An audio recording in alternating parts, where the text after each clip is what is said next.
Welcome, everybody, to our first Poets in the Conversation Room in 2025. It is so terrific to share this Saturday afternoon with you and to see so many familiar faces and new faces as well. It's so exciting. And just have to thank St. John's College for giving us this amazing, inspiring room for our three poets to read in. And in fact, we have Emily Langston here to thank from the faculty. Thank you, Emily. Dean, yes, of the faculty. So even very distinguished joining us today.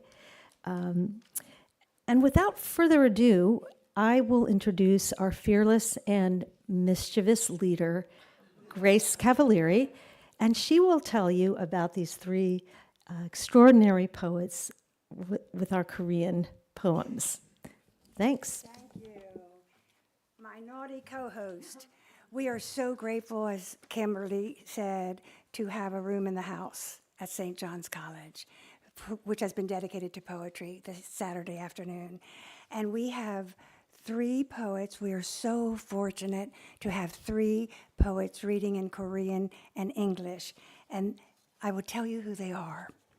Young-ki Kim Renaud is a professor emeritus of the George Washington University, a linguist and scholar of the humanities. She's published 14 books, including Creative Women of Korea and So Flows History, which is an English translation of Han Moo-suk's novel, which is in Korean. And she has won the New Writers Award. She served as editor-in-chief of the Korean Literature of Washington group and is chair of their subgroup, which is an English writing group. She is its president, and she will be the leader of the three readers. Han Hwan Bo has earned his PhD in mechanical engineering from the University of Connecticut. He served as executive vice president of Korea Telecom for the Korea Satellite Program until 2002. He was honored with a Von Braun Space Program Management Award from the American Institute of Aeronautics and Astronautics. And his publications include a novel, The Meeting of Stars, many poems, and much prose. So we have multidimensional people here who are also poets and writers. And then Kwang Mi Lee was born in Dragon Clouds, Unam, Gyeongbuk Province, South Korea. Received her PhD in English and American Literature from the University of Tennessee, an MS in Oriental Medicine from the Virginia University of Integrative Medicine, and she has, actually you're a licensed acupuncturist as well. She practices Oriental medicine, and her poem, The Clock, is featured in the National Library of Poetry. We have three Korean American writers who are multidimensional, have excelled in other fields, and we are so fortunate to have them today. Of course, our focus is on one culture today, but each writer has his or her own story. Each writer has her or his own consciousness, their own skill in language, their own thing to tell. So it is every Korean writer is diverse in this group, and I think you're going to be very surprised to the quality of the work. This is an anthology which was edited by Young-ki Kim Renaud, and it is available for book signing after this. It has about 14 other Korean American writers in the anthology, and it's a work of art. It's nothing like it exists. So we will have 40 minutes of readings, and then about 20 minutes of conversation about a handout of Young-ki Renaud. Oh, we're handing them out now? Okay, that's Stella. And hi. And we can look at that and talk about it. As I told, I think one of the tutors, I said we were going to have a Q&A, and she said, oh no, there are no answers. So we're just going to have a Q&Q, and I hope you will enjoy it. So I will turn it over to our leader, the leader of the group, who is Young-ki Kim Renault. And I would like to present her to you now.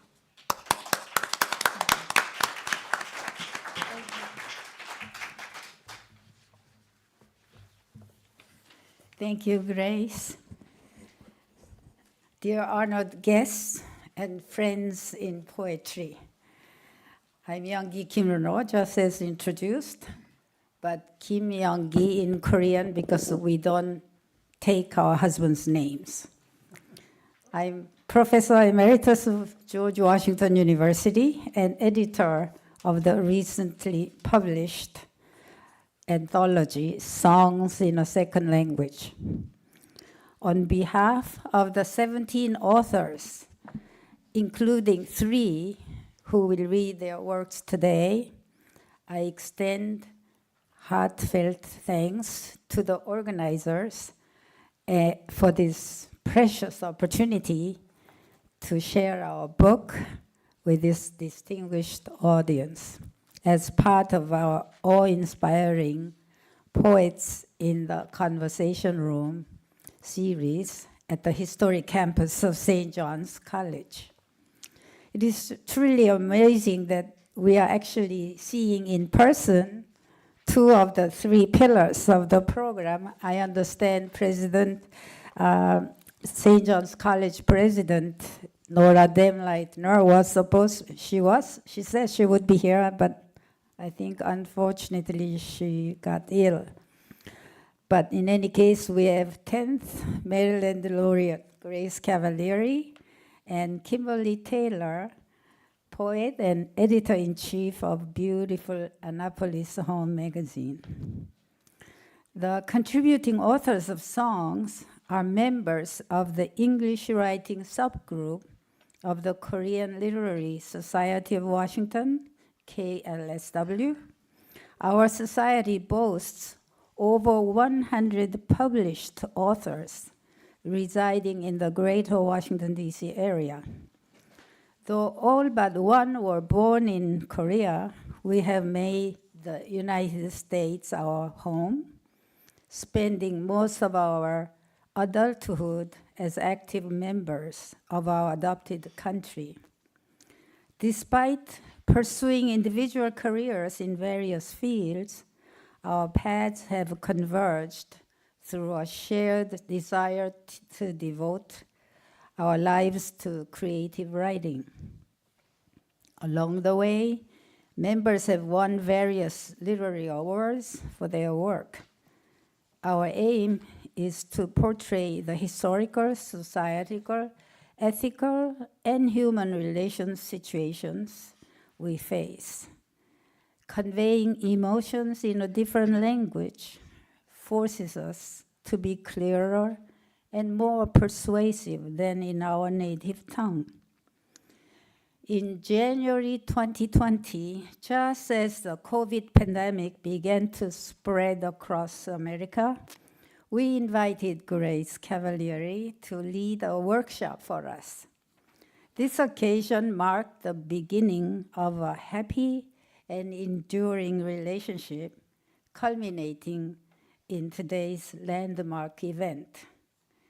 In her memorable lecture, Grace compared life to a building and the act of writing to visiting different floors from an elevator, leaving a deep impression on every attendee. Her poetry has inspired our own writing too. For instance, Kwang Mi Lee's Dragon Clouds, Lunar New Year's Eve, 1974, and my own bulgogi with mashed potatoes have grown directly out of Grace's poem, Tomato Pie, 25 cents. To celebrate the publication of our book and to pay my personal homage to Grace, I wrote a 7 quatrains poem using the building metaphor, inspired by the incredible originality and creativity of Barcelona's famous buildings. Since this is not a poem to be discussed today, I'll just read only its English version. So here it goes. It's titled Korean American Buildings. In Barcelona's heart, our minds take flight by buildings, each unique in form and grace, surging through the sky, emitting soft, warm light, with prayers to join the stars in immense space. Our buildings share a bond, a common thread. On lower floors, granite foundations hold the ground to withstand the storms coming ahead. Ondol floors warm our hearts when we are bound. The scent of kimchi jjigae fills the air, and echoes of our mother's lullabies on backs so warm they soothe away our care. As up we climb, new stories greet our eyes. Each floor reveals new wonders to explore. As guests, we live, yet learn to call it home. While learning of others, we find more, discovering ourselves as we roam. Each building grows distinctly, all its own, with the colors blending, shaping every part. Architects, through the seasons, have grown, crafting visions blooming from the heart. But on each floor, the sun and moon remain, the wind and clouds unchanged, forever true. Our ancestors, through rain, their whispers plain, don't worry, all will be okay for you. Our buildings with deep roots stand firm and strong. Even when winds are fierce, they do not sway. In unity, our lives and dreams belong, reflecting strength and hope every way. Thank you. So now I'll go to my reading. This is my portion of today's presentation. So I have contributed 14 poems to this anthology. So the first one I'll read is titled The Peach of Immortality. Maybe you have seen the advertisement on it. So this poem was inspired by one gorgeous fruit, actually orange, hanging on top of an orange tree, lining the street of Rome, Italy. So it's partly related to Grace Again. I changed it to a peach that evokes a sense of divinity, especially for Asians, and something that human beings yearn for but is not reachable. In China, Taoist in Chinese, Taoist legend, which was embraced in Korea and Japan, the heaven is an actual imperial dominion ruled over by the Jade Emperor and his wife, Queen Mother of the West. These deities feasted on the peaches of immortality grown in the Queen's garden to ensure their everlasting life. The poem celebrates the power and beauty of imagination and of humans' endless quest for happiness, of which the most important seems to be longevity. I think this is true of all religions. Oh, but we do not want to forget passion and sensuality in life. So I'll read it first in Korean. It goes like this. 천도 복숭아, 김영기, that's my name. 넌 운명처럼 나에게 갑자기 다가왔어. 길가에 우뚝 선 복숭아 나무. 꼭대기에서 세상을 초연히 아름답게 내려다보고 있었어. 햇님이 가까워 무르익었나? 새빨간 그 몸 아무도 안 만져 통통해졌나? 손 한 다 더 갖고 싶은 빨간 복숭아. 눈 감고 먹어보는 탐스러운 복숭아. 나의 불멸의 낙원. 한번 깨물면 온 살이 입에 가득 차고 쭉 빨면 단물 내목 적시고 그 풍성함 꿀꺽 삼키면 눈시울 뜨거워지네 천도 복숭아. I don't know how it sounds, but this goes like this in English. So it's Peach of Immortality, Yangi Kim Rono. I met you suddenly like destiny, dangling high on a majestic tree, standing by a roadside, aloof yet alluring. You were looking down upon the world. Are you so ripe because you are so near the sun? Your deeply red body, did it become so plump because no one's touched you? Too high to reach, you are all the more tempting. I try you with my closed eyes, mouth-watering red peach, my eternal paradise. One bite, my lips touch your soft flesh. I slurp your sap. The sweet water wets my throat. I gulp your luscious body. Warm tears run down my cheeks. My peach of immortality. That's it. So another poem I'd like to read is the Korean alphabet. It occurs on page 156 of the book. As Grace mentioned, I'm a linguist, and phonology is one of my areas of interest. This is a poem on Korean linguistics, in fact, invented in 1443 by Korea's cultural hero, King Sejong the Great, reigning 1418 to 1450, who proclaimed it after 3 years of field tests, very modern research methods. The Korean alphabet is a writing system like no other in the world.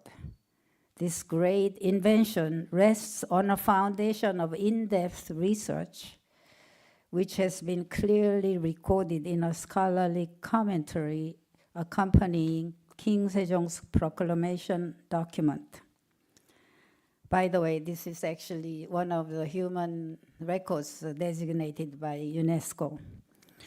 The phonological analyses are iconically reflected in the letter shapes of the individual phonemes and the syllable construction. Related sounds share common shapes. There was a clear notion of distinctive features, a linguistic concept which was developed only centuries later in Europe and the US. Furthermore, the letter shapes represent articulatory characteristics. The phonologically contrasting sounds show their relationships by mirror images. The famous Korean sound symbolism and vowel harmony phenomena are thus graphically captured. These principles actually explained using Asian cosmology such as Sanzai, like 3 pillars of the universe, like heaven and earth and human beings in between, are used to explain for the Koreans of the 15th century, it was the simplest way to explain things. So those principles were using the age-old East Asian cosmology. So I tried to describe these characteristics as metaphors of human relationships. So let me see where it is. So it goes like this. I will read it in Korean first. 소리들이 서로 보며, actually the title is called Hangul. This is a current name of the alphabet. Original name was very long. It was like correct sounds teaching the population. So 훈민정음, now it's called the Hangul, great writing. 소리들이 서로 보며 노래한다. 우리 몸이 어디서 났는지 뚜렷이 보여. 너는 나하고 비슷한 데가 있어 좋구나. 너는 나하고 다른 데가 있어 좋구나. 너는 거울 속에 보이는 나. 너는 나를 태어나게 하려고 생겼고 내가 존재함으로 너는 완성되었어. 우리 안에서 하늘과 땅과 사람이 함께 춤춘다. 우리를 만든 것은 진리와 사랑과 예술. Now I'll read it in English. Actually, I wrote it in English first, anyway. The Korean alphabet, Youngi Kimroro. Sounds sing to each other happily. Where we were made, our bodies show clearly. I like you because you resemble me. I like you because you are different from me. You are a mirror image to me. You were born to make me exist. I've become complete because you coexist. Heaven, earth, and man dance together in us. Truth, goodness, and beauty created us thus. Thank you. So, next, my friend and colleague and writer, Kwang Mi Lee, will read her poems.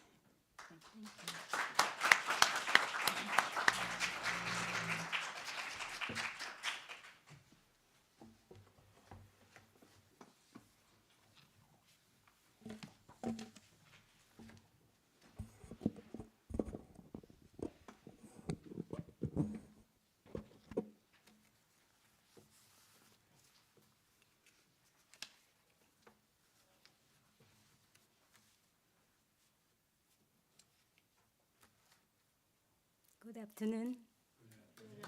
Good afternoon. Thank you for being here. Can you hear a little bit? Get closer to the mic, perhaps? Like this? Fine. Yeah. Then let's start all over again. Good afternoon. Thank you, everyone, for being here.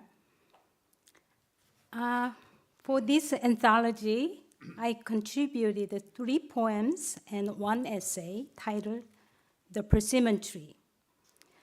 Through these works, I aimed to introduce and convey aspects of Korean culture and tradition, as well as sentiments that are recognized as typically Korean. The first poem I will recite is written in the traditional Korean poetic form called shijo. What is shijo? Shijo is a concise and elegant poetic form that goes back nearly 1,000 years and has unique characteristics. What does shijo mean?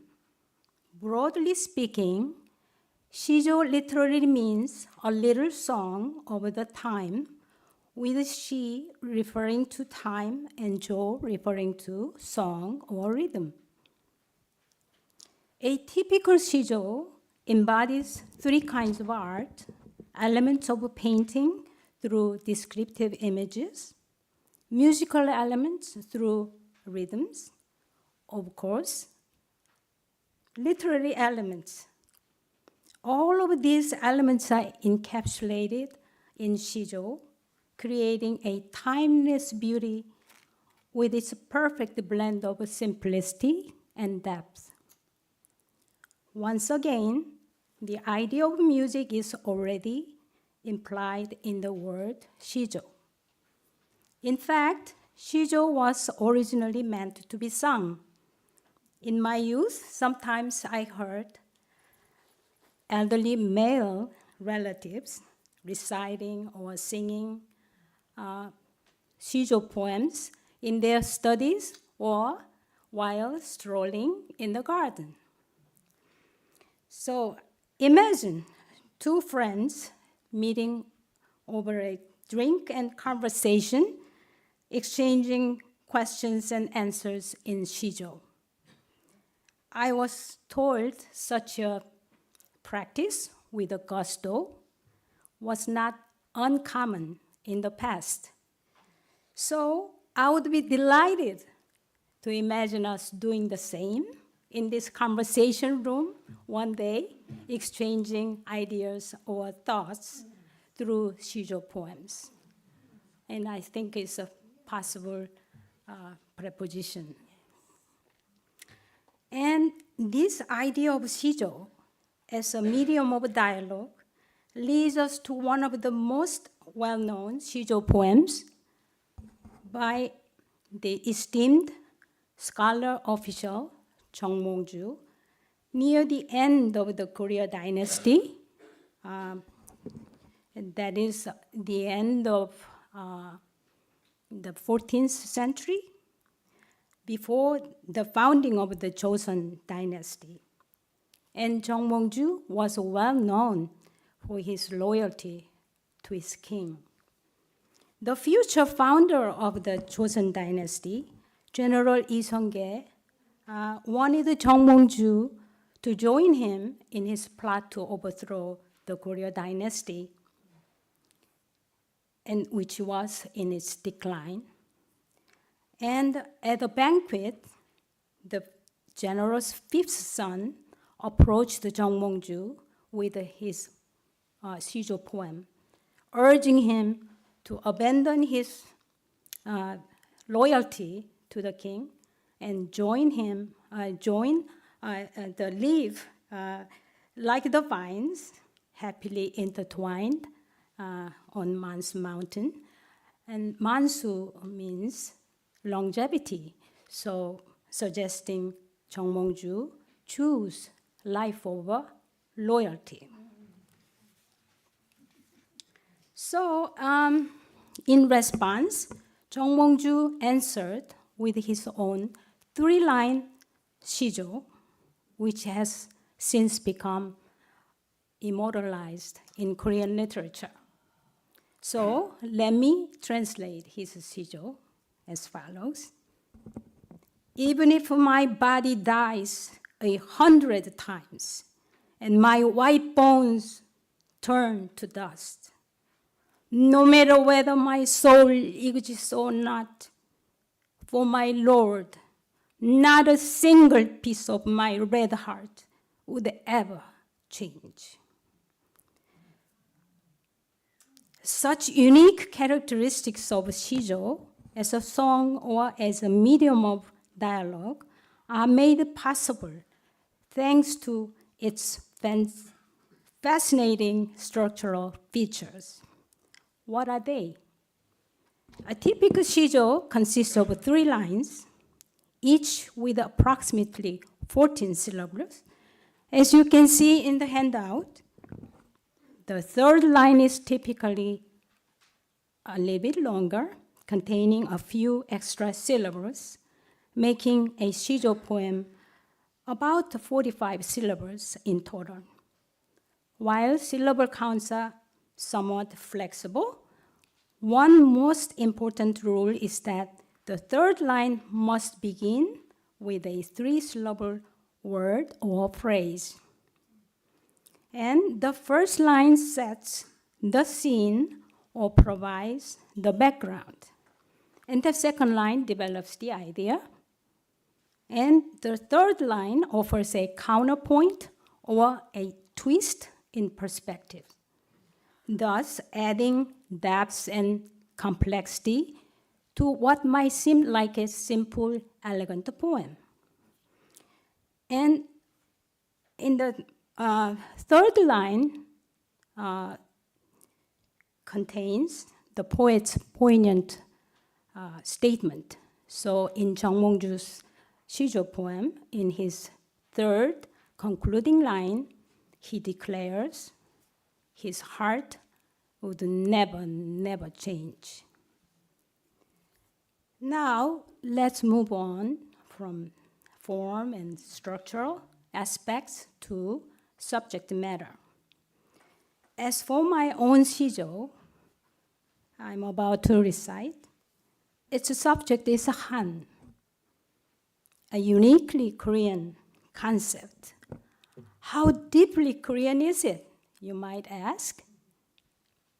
Han is something that Koreans intuitively understand, but explaining it, even in Korean, let alone in English, is a challenge. So many different definitions have been proposed in scholarly journals and popular writings.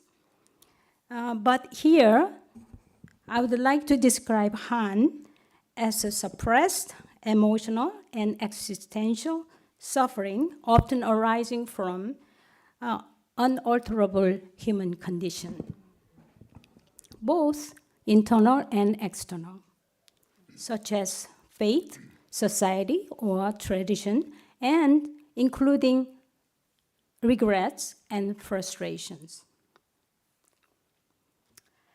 And I believe Koreans, as a collective, have been more susceptible to Han than other peoples for various reasons, geographical, historical, and otherwise.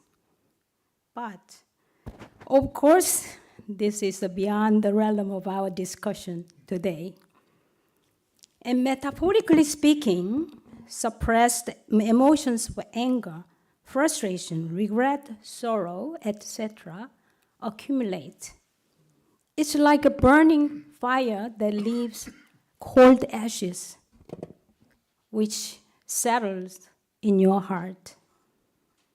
And sometimes these twisted and entangled emotional lumps resurface or regurgitate in memories. After all, ashes are remnants of fire. So these suppressed emotions, buried deep in the heart, condition Han. In the following poem that I'm about to recite, the speaker embodies Han. While often translated as sorrow, as I did here, Han, as aforementioned, encompasses a much broader range of emotions: sorrow, loneliness, longing, frustration, reflections on faith, and more. And about the title, 다듬이질. 다듬이질 is a traditional ironing method, quite convenient actually, especially for big sheets of cloth like blanket and mattress covers, or cloth items like summer linen jackets and gentlemen's long linen robes. And done mostly by women. And using a pair of wooden clubs or rounded sticks, a woman beats the cloth folded on the stone or wooden blocks to smooth out its wrinkles. Sometimes two women sit across from each other, coordinating the beating. I find the repeated rhythmic sound of a beating quite beautiful and mesmerizing sometimes. So let's take a listen and we proceed. Is any sound?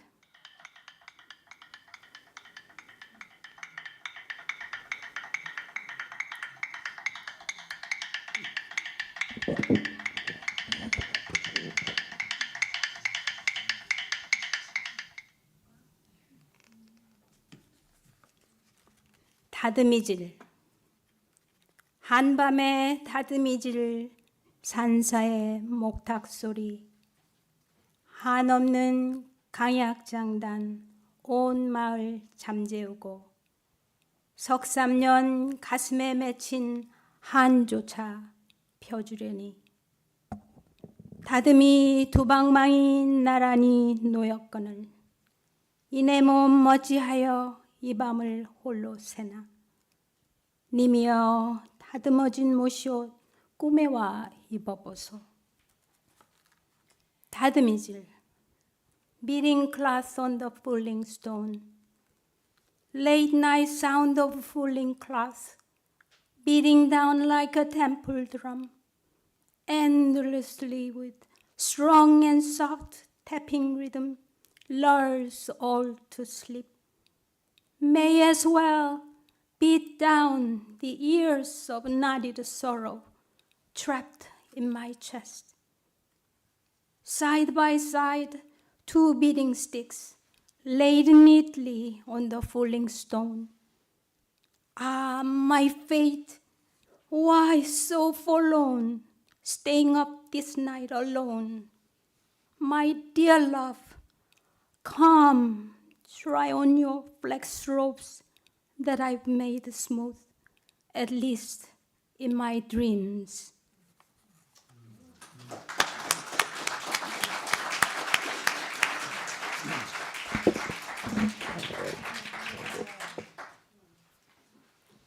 The next poem is inspired by a true personal experience, a surreal moment when imagination and reality blurred together.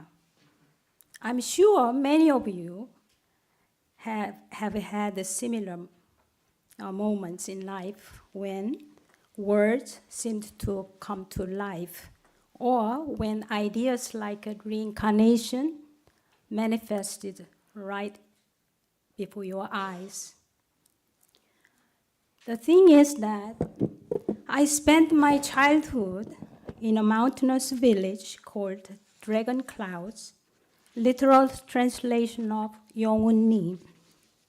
I was 7 when a hydraulic dam was completed.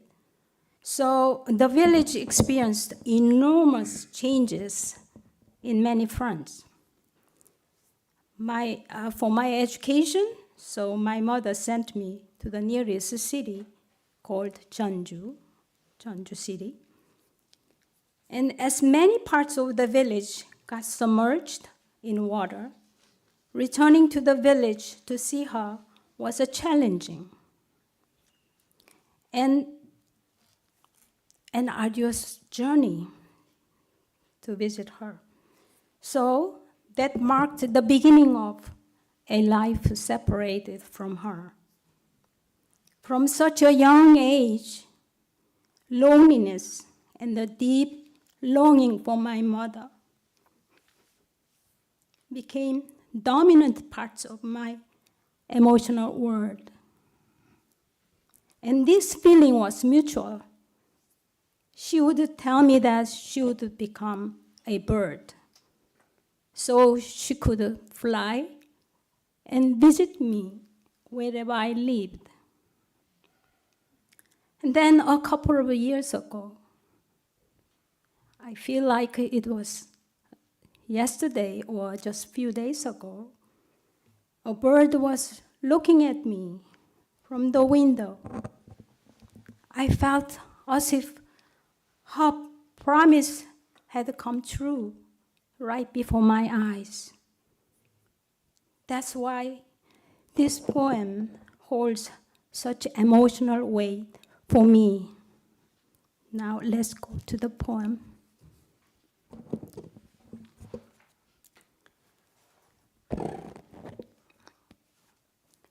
새가 되어 오신 어머니, 새가 되어 오리라 약속하신 어머니, 창가에 오시어 소리 없이 바라보네.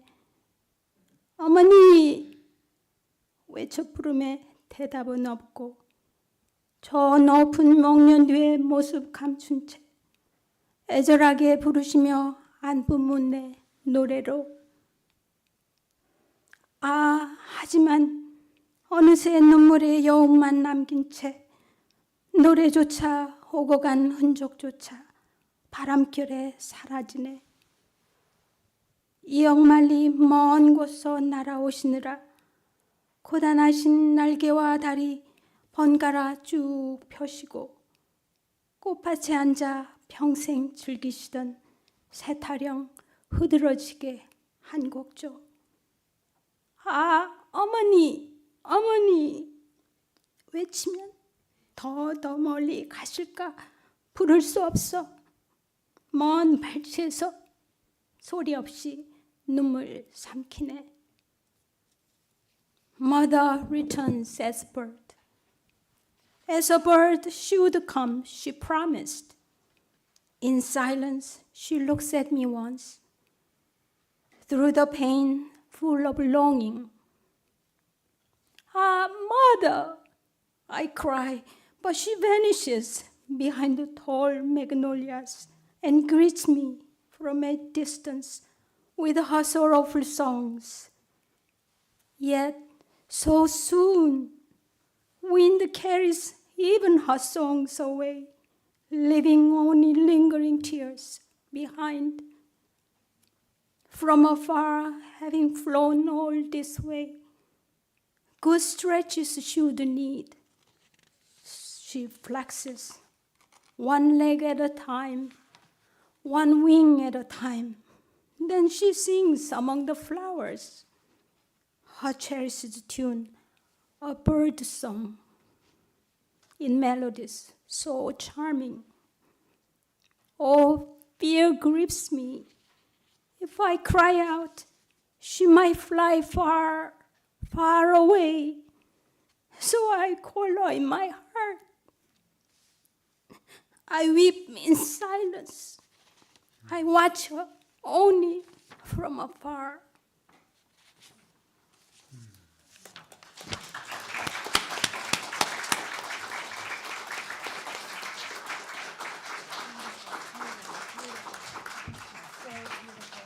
Next will be Dr. Han Hangbo. Han.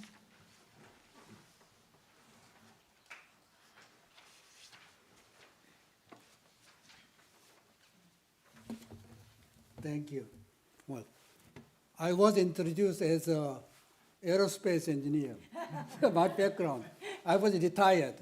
After my retirement, I become artist, writer, poet, maybe. Because my wife told me before my retirement, what are you going to do? You don't have to enjoy yourself, you will die early. So my wife's there. That's why I... Okay. In this anthology, on the cover, this painting is mine. It's the sunset of Hongdo Island. Hongdo is the most beautiful island at the southwest of Korean Peninsula. So this is sunset. Look at this. Yes. So you buy one, this anthology. This painting is still available. By the way. Very good. Okay. In the anthology, I have a poem, An Old Man, Myself, and a Boy. And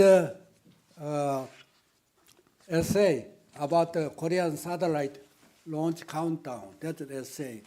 But there is a short story called Going Home. I will read two paragraphs of that short story later. First, let me read my poem. Since you are all poetry,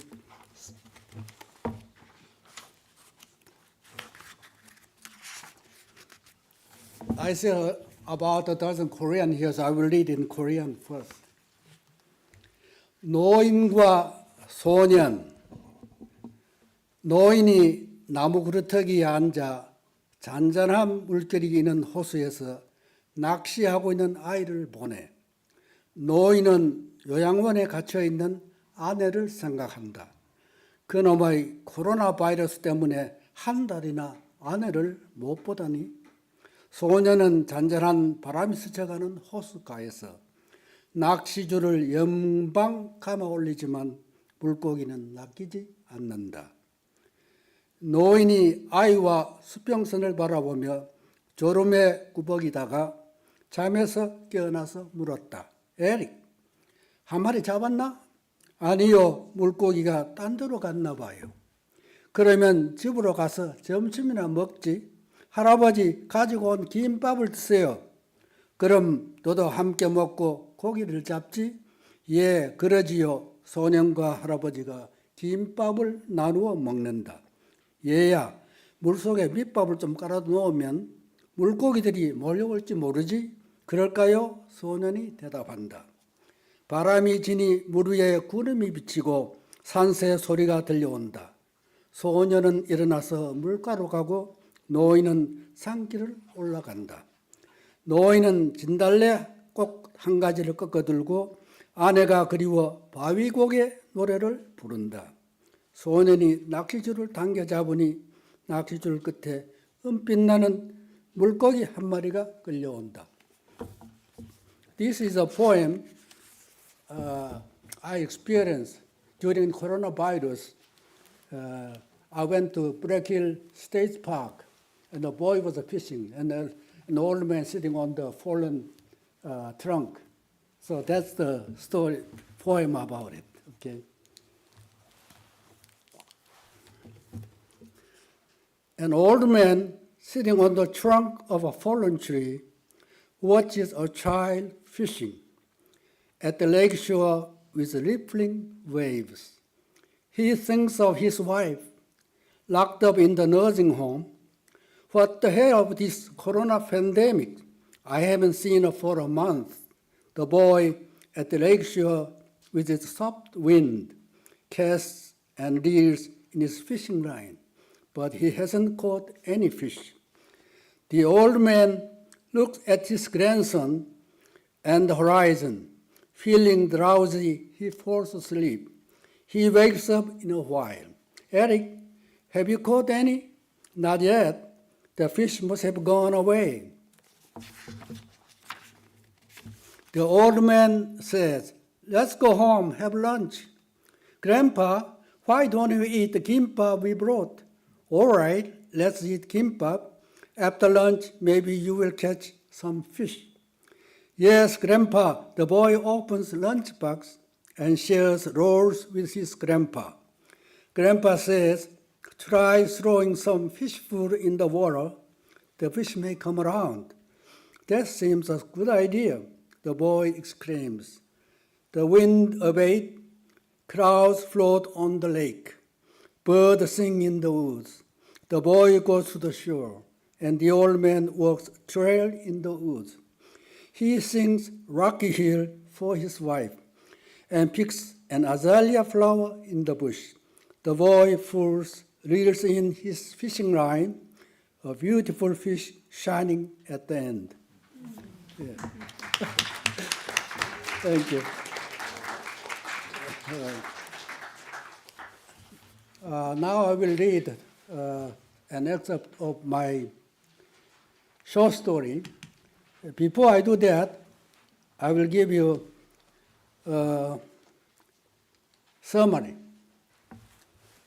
On a young Korean boy, Young-ho is his name.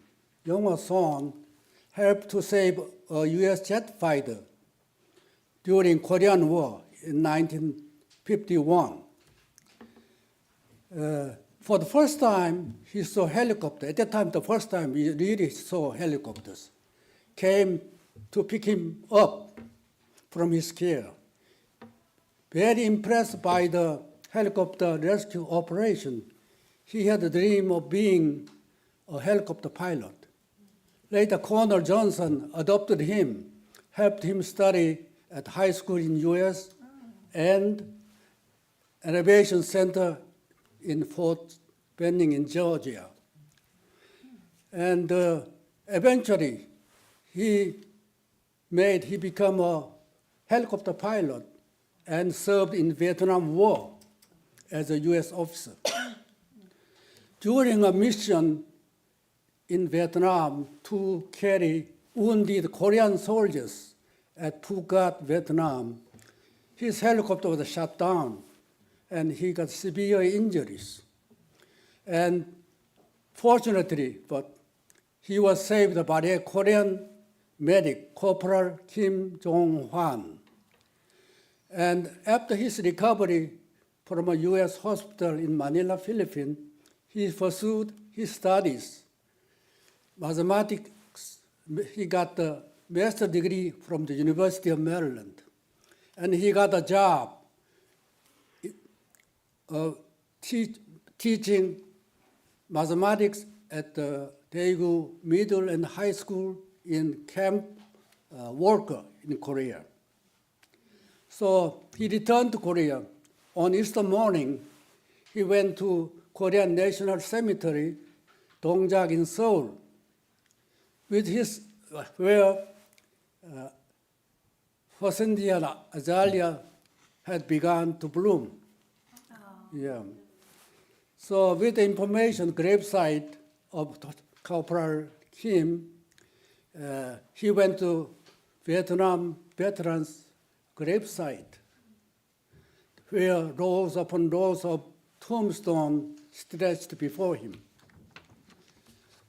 And when he found Jong-han Kim Corporal's gravesite and read inscriptions, waves of overwhelming sadness washed over him. Kneeling by the gravesite, he prayed for the Jong-han Kim. So that's part I'm going to read. In Korean first, 귀향, 김종환 영위, 손영수가 여기 와 있습니다. 월남 푸갓 적진에서 나를 구출하신 당신의 모습을 기억하오. 당시 당신은 분명히 나의 수호천사였소. 그런데 나만 이 세상에 남겨두고 당신은 어디에 가 있어? 나는 당신의 건투를 빌었는데 이 세상에서 당신을 다시는 볼 수 없다니 참으로 원통하오. 그가 눈을 감고 묵념하는 동안 그의 귀 속에 잔잔히 드보르자크의 신세계 교향곡 호른의 곡조가 그의 귀 속으로 잔잔히 환청으로 울려왔다. 그는 월남 전사자의 유령이 묘지에서 하나 둘씩 일어나 나는 고향과 나는 고향과 합창하며 걸어가는 환영을 보았다.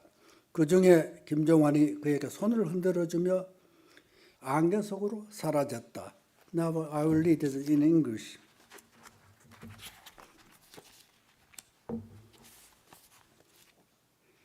Corporal Kim, your son is here. I remember the day you rescued me from enemy's grasp in Phu Quoc, Vietnam. You were my guardian angel then. Where are you now, leaving me behind in this world? I wish you were here, alive and well, but I see you no longer. Our fate feels so bitter and cruel. As he closed his eyes in silent tribute, a haunting melody echoed in his ears, the sound of horns from Dvorak's New World Symphony. Suddenly, he envisioned the phantoms of Vietnam War veterans rising one by one from their graves, walking through the fog while singing in chorus, going home, I'm going home. Among them, he saw the familiar figure of Corporal Kim, waving toward him before disappearing in the mist. Thank you. Yeah.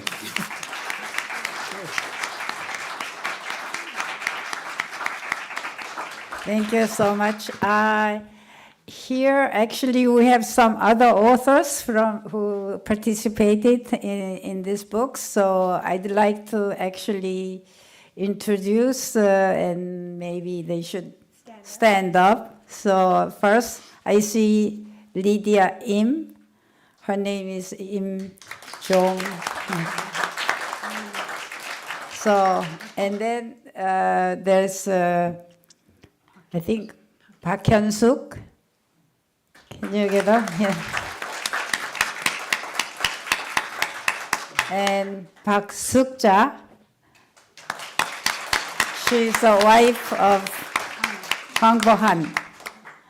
And I see Dr. Seo there. So, Yoon Suk-seo.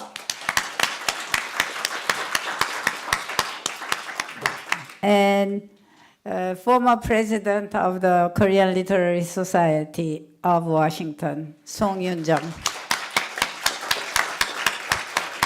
So if you get the book, we can all sign for you. So you'll have many signatures. Thank you. We have to. I wish we had the book in this building, but we just have a short walk across the green, about 50 feet, to get the book signed.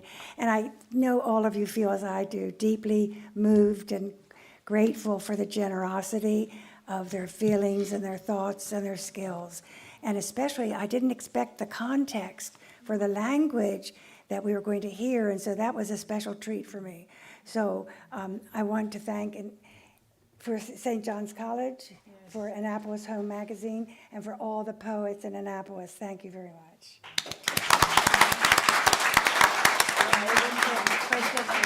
Yes, now we will have a little bit of time for you to talk to Young Ki Kim Reno about the poem that she has distributed. Will it be The Peach of Immortality? Is that the one you distributed?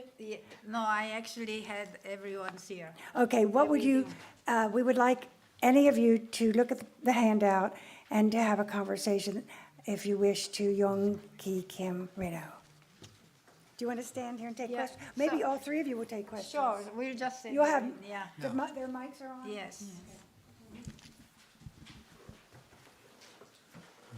I am interested in the word Han. Of course, Han, I had a Korean student from St. John's, and he tried to describe Han for me.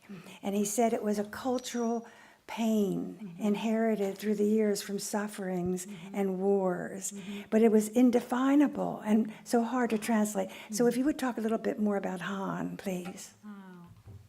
Okay. Han can be an individual. It's a complex emotions.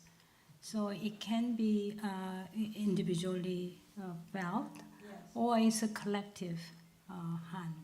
So, for example, and used to be, it's gender blind, so it can strike man and woman.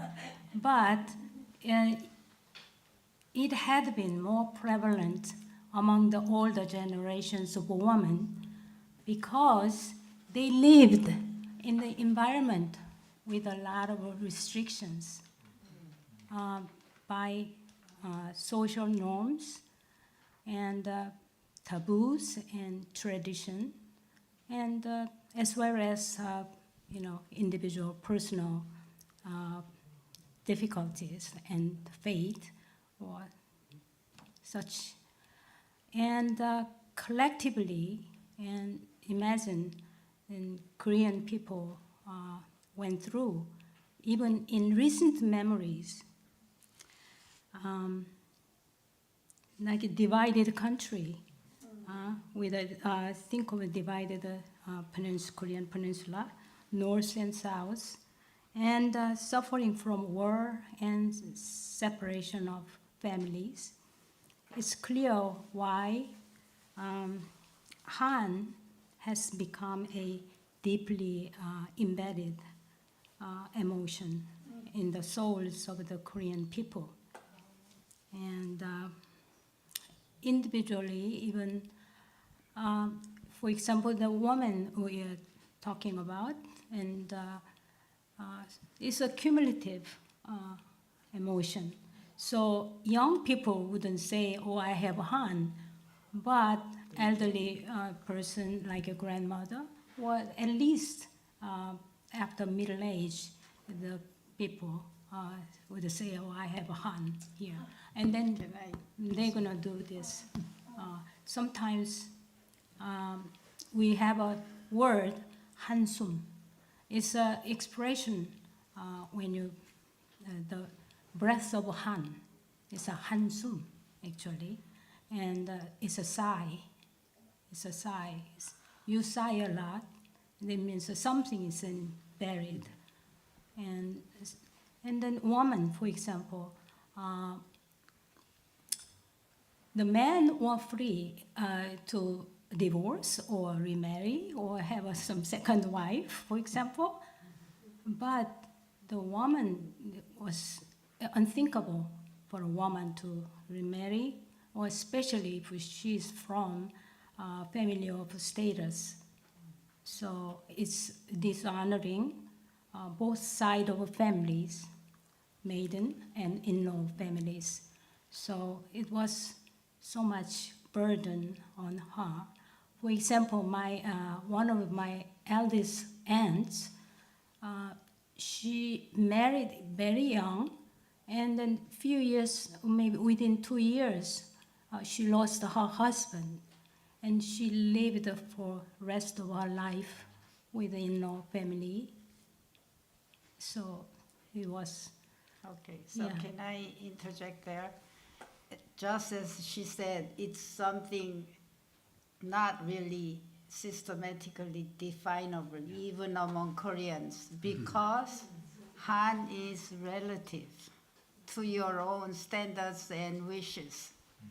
So, for instance, if you didn't make Harvard, it can be your Han. For other people, what the heck? So, the famous novels by Han Gang, the recent Nobel laureate in literature, her name is Han Gang, but it's different Han. But anyway, she deals with these issues of Han. Mm-hmm. For half of the country, there is no Han for them because they were belonging in different ideologies. Mm-hmm. So this is relative. And this is something, because I think deeply in Korea, people think if destiny treats you badly, you don't need to accept it. They all feel they should be somehow compensated for it. So if you didn't make your Harvard, your kids can do it.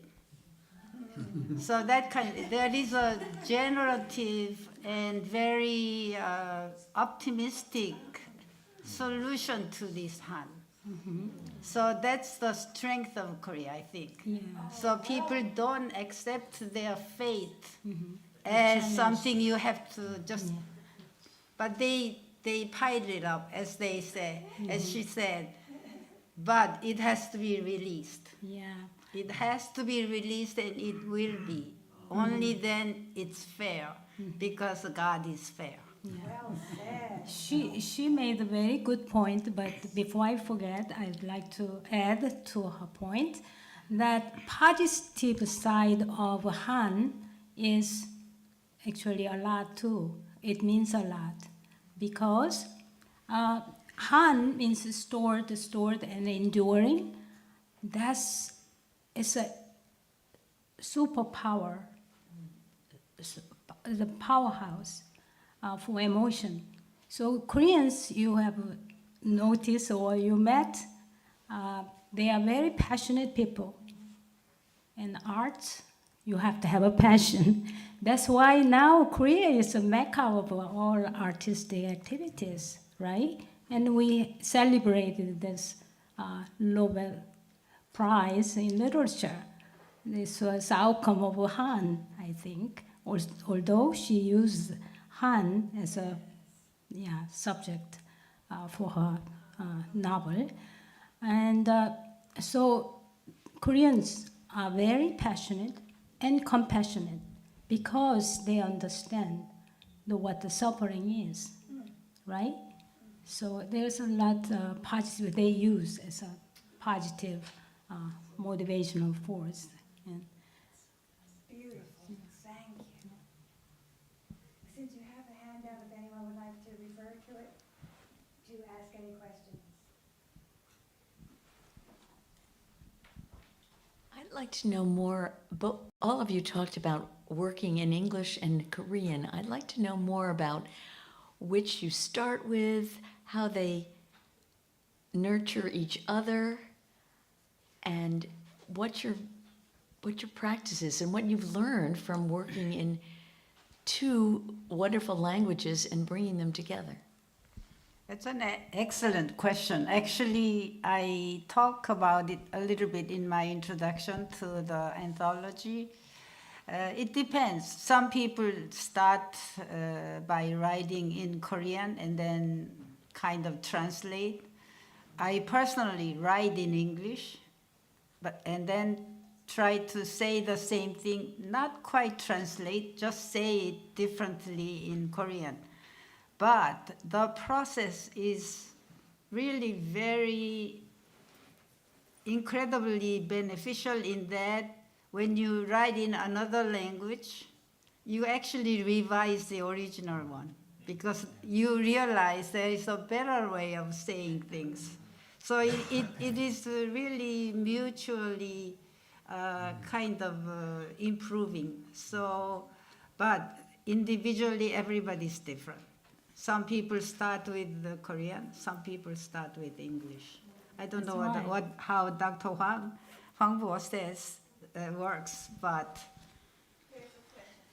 yeah, he's going to, yeah. For me, I speak Korean at home, and from my middle school, I learned English. And I am here almost 50 years in US. Still, my English is no good.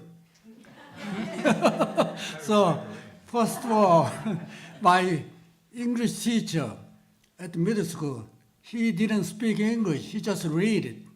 But he learned English in Japan. His pronunciation was so bad. I didn't realize my English was so bad, my pronunciations. So even I wonder how much you understood when I read my poem. Thank you. Sounded good. I think there's, yes. I have a question about your song and when you discuss the structure of it and the different lines. So with the song, how does that differ then for the English? Because of the different syllables and how yeah. you discussed your structure. Yeah, of actually, I titled the anthology Songs because we have many different poetic forms, but they are somehow all related to music. So they are. It's called the tunes or songs or it's really untranslatable because we have ka or cho or the she, and they all somehow, because as Kwang-mi mentioned, my own grandfather, I saw him actually reciting just shijo with his guests over just a drink. They had a little snacks and drinks, and then they would enjoy just singing to each other. And they had this very tedious, elongated tunes young people can't stand. But if you listen to old shijo tunes, it's just because they enjoyed it. They loved what it meant, as well as the feeling that they have some constraints. That's fun of poetry, instead of just writing whatever. They had constraints of syllable counts that made the music, but then it was fun to have to work into it. And then instantaneously, it's something they did it on the spot, just like Jeongmongjo. Yeah. Thank you. I just want to answer the question that you have asked. So there is a Korean Literary Society of Washington, and then history is over 30 years. All Korean writers, let's say Korean American writers, because there are some people are naturalized being United citizens. So when we started, we gather once a month, and we critics, analyzes everyone's writing in monthly meeting. It's not only poetry, but essays and fictions as well. And as the time comes by, about 27 years later, we decided, why not make another genre to be English department? Most of us been here quite a long time. I'm sure there's still newcomers, but there has been a lot of years. Dr. Seo has been more than 50 years. Dr. Hwang Bo has been here more than 50 years. And I've been here more than 50 years. So we all came to agree, why don't we make an English department here? And Youngie was the first chairwoman of English department. That was about 6-7 years ago. From that point, we got together and really get into English. And since we have a PhD in English and linguistics, and we got help from them and trying to polish and where we can really express ourselves, not only in Korean, but as well in English. So we can just expand our horizon and get into the American stream. Here we are Korean writers in Washington. We would like to join you. We want you to know there are Korean American writers in Washington area who are diligently writing.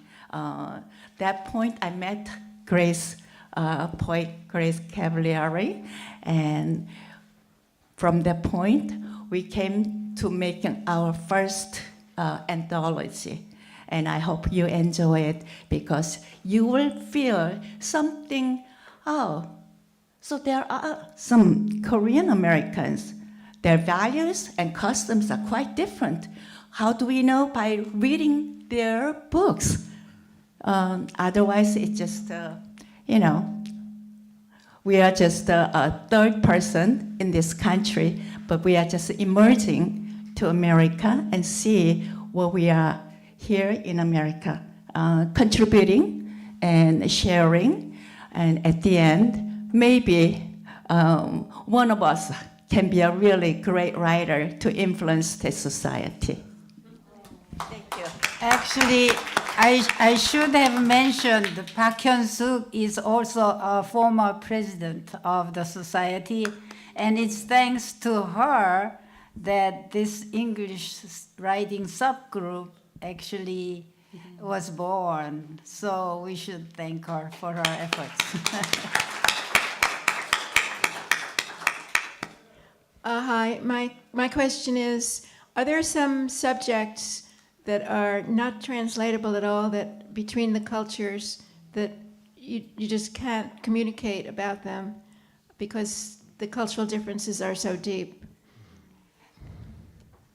Sorry to be a little answering to all the questions, but I'll start and the others will say, yes, of course, it's endless. First of all, because I'm a linguist, I constantly think of language differences. We structurally, like Japanese, we are verb final language. So already doing anything word by word translation is impossible. But even beyond that, and beyond all the traditional differences and philosophical and religious backgrounds, we have something called sound symbolism in Korean. So our sound, of course in English you have onomatopoeia, so you have approximate imitation of animals, barking or singing. But we are much beyond that, because sounds can actually mean something. And they are like categorizing the universe according to the feeling of sounds. So these things are impossible to actually carry. Some things like, even between English and maybe Italian, some things are possible, but when you try to convey these meanings carried by sounds, it's very hard. It's impossible. So in those cases, we just think of the meaning and then try to look for something that might evoke same feelings in English, but it's never the same. It's like using Texan accents to translate Gyeongsangdo accent, because they are both dialects, but all the connotations are different. So then you will have to use your strategy that best fits the intended meaning. But hopefully somehow you can find solutions in sounds. But there are many others, like even in my poem I talk about ondol floors. How many Americans actually know what ondol floors are? But in American architecture, once I gave a lecture at Yale University, and I was housed in an award-winning building where all the floors heated. So I was so happy, I took all my bedding down and then I slept on the floor. But so it's what was actually impossible can be actually learned through poetry like this, because eventually you kind of understand what that is. And it's nice to imagine anyway, even if it's not accurate. Thank you.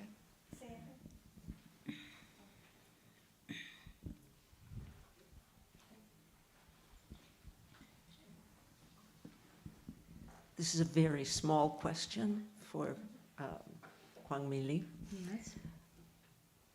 The phrase fulling stone is not familiar to me. I don't know the meaning of fulling. Fulling is make it full from wrinkle, make it even and full with the air. Okay. She made it up. Okay. That's the closest I could. I didn't need it to actually fulling stone, but on the fulling stone, but it was the closest that I could describe what it's doing is. Well, it actually conveyed, I think, what you meant it to convey. Okay. I just wondered Yeah, if so- it had a different meaning. Thank you for the question. Yeah. Actually, I was thinking the fulling, it means just wiggle the fabric and cloth that make it expanded and make it full.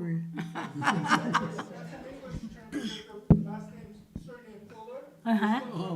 Ah, That's actually very, there's an old English term for the same. wow. That's why, yeah, thank you. Oldest, Thank you for the input. Thank you. There's more.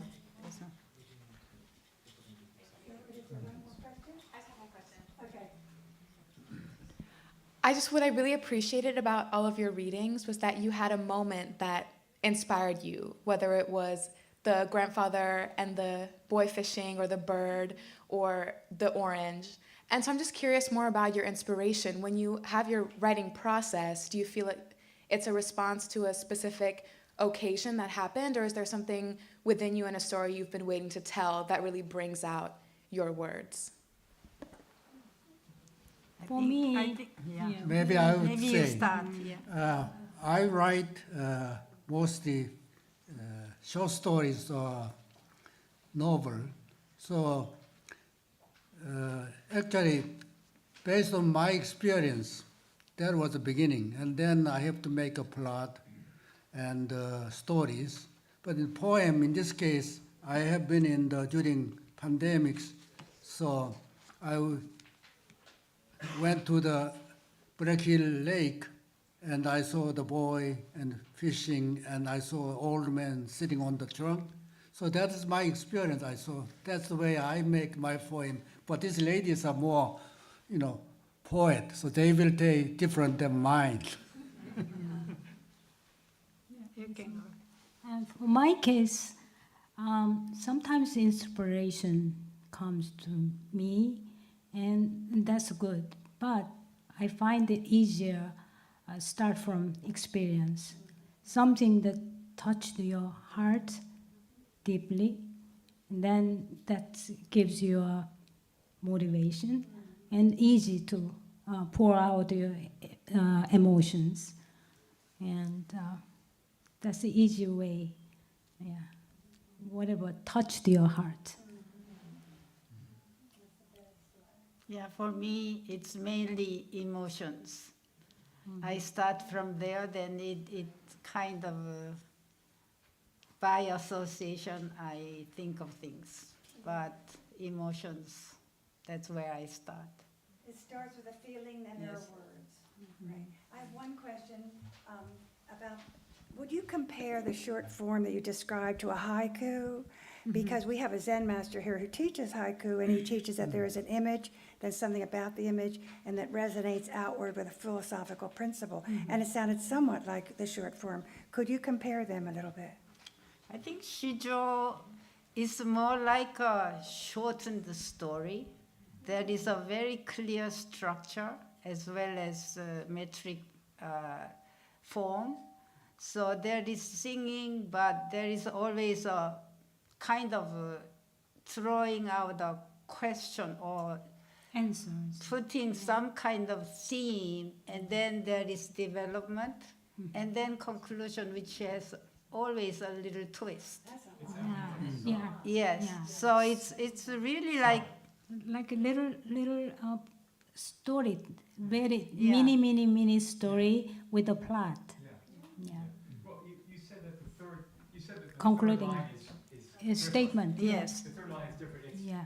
in It's a in twist. poetry, there's always, in a sonnet, there's also a part of it that has to turn. That's Sure. different. yes, I'm sorry. So in this shijo, the third line has to be different. It's a Mm. turn, and you said that it's the person's The poet's statement. statement. Yeah. Yeah, and in Or perspectives, different right perspectives. in present. sonnets we call that the turn, and it's a change. But for it, I hadn't. It's almost like an exposure. Sure. It's someone Like different- exposing Yes. Yeah. themselves, right? Which Yeah. yeah, Different perspectives. yeah, Yeah. yeah.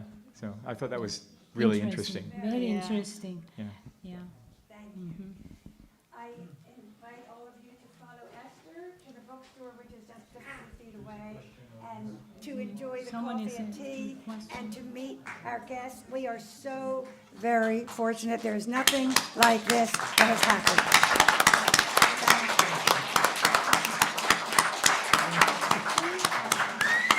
Thank you. Thank you. Thank you so much. thank you. Thank you very much. Thank you. Thank you. Nice. All of you will have to go. Yes. Sure. Thank you so much.